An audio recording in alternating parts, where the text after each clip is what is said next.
વાવણી સમયે જ ડીઝલની ભારે અછતથી ખેડૂતોની મુશ્કેલી છે તે વધતી દેખાઈ રહી છે। ટ્રેક્ટરો ખેતરમાં જ ધૂળ ખાઈ રહ્યા હોવાની સ્થિતિ છે અત્યારે જોવા મળી રહી છે। આધુનિક સાધનોથી અમે ખેતી કરીએ છીએ તો એમાં પેટ્રોલ ડીઝલની જરૂર પડે અને પેટ્રોલ ડીઝલ અમને મળતા નથી। પેટ્રોલ પંપે જાય તો અમને પેટ્રોલ કે ડીઝલ બેમાંથી એકેય વસ્તુ ના મળે તો અમારે ત્યાં જવું કેમ? આની વિશે સરકાર ધ્યાન આપે અને ખેડૂતને બનતા સુધી જેમ મદદ પૂરી થાય એટલી મદદ કરે પેટ્રોલ ડીઝલની। ડીઝલ લેવા અમે કેન લઈને જાય છીએ પેટ્રોલ પંપે તો કે તમે વાહન લઈને આવો, પણ ડીઝલ વગર અમારે વાહન પેટ્રોલ પંપે લઈ કઈ રીતે જવા? તો એ બાબતે ખેડૂત પ્રત્યે સરકાર થોડુંક નરમ વલણ અપનાવે, સારી નજર રાખી અને ડીઝલ પ્રત્યે થોડુંક કરાવે તો સારું કહેવાય। આખો વિડીયો જોતા પહેલા હજુ પણ અમારી ચેનલને સબસ્ક્રાઇબ નથી કરી તો યુટ્યુબ પર સબસ્ક્રાઇબ કરો અને ફેસબુક અને ઇન્સ્ટાગ્રામ પર ફોલો કરો।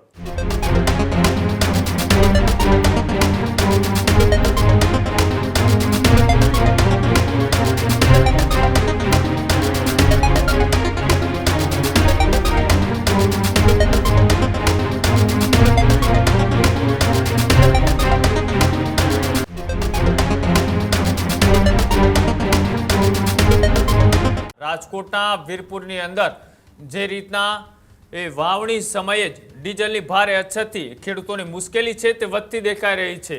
ખેડૂતોના ખેતરમાં ટ્રેક્ટરોના ડીઝલના અભાવે અધવચ્ચે છે તે થંભી ચૂક્યા છે। વાવણી સિઝન નજીક હોવા છતાં પણ ઈંધણની અછતથી ખેડૂતોમાં ચિંતા છે। ટ્રેક્ટરો ખેતરમાં જ ધૂળ ખાઈ રહ્યા હોવાની સ્થિતિ છે અત્યારે જોવા મળી રહી છે। વાવણી નિષ્ફળ જવાની આશંકાથી ખેડૂતોમાં પણ રોષ જોવા મળી રહ્યો છે। પંપ સુધી પહોંચવા માટે પણ ડીઝલની અછત જોવા મળી રહી છે। સરકાર તાત્કાલિક ડીઝલ પુરવઠો સુનિશ્ચિત કરે તેવી માંગ અત્યારે ખેડૂતો કરી રહ્યા છે।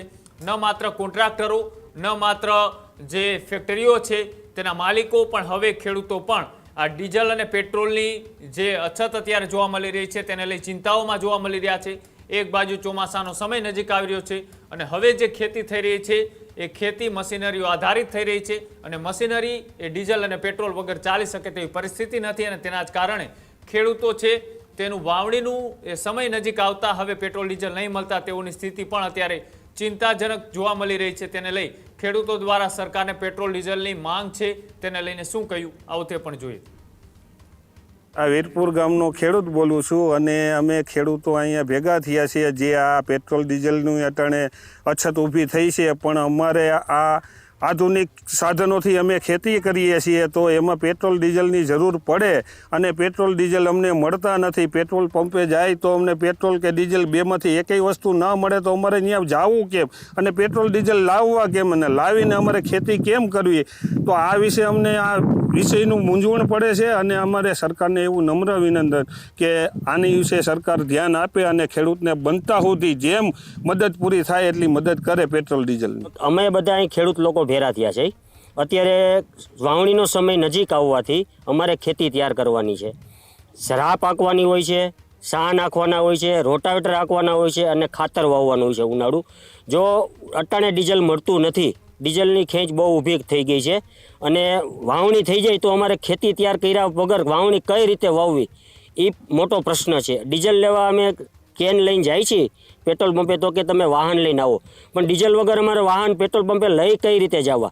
તો એ બાબતે ખેડૂત પ્રત્યે સરકાર થોડુંક નરમ વલણ અપનાવે, સારી નજર રાખી અને ડીઝલ પ્રત્યે થોડુંક કરાવે તો સારું કહેવાય। હજુ સુધી તમે અમારી ચેનલને સબસ્ક્રાઇબ નથી કરી તો અત્યારે જ ન્યૂઝરૂમ ગુજરાતને સબસ્ક્રાઇબ કરો, ફેસબુક અને ઇન્સ્ટાગ્રામ પર ફોલો કરો।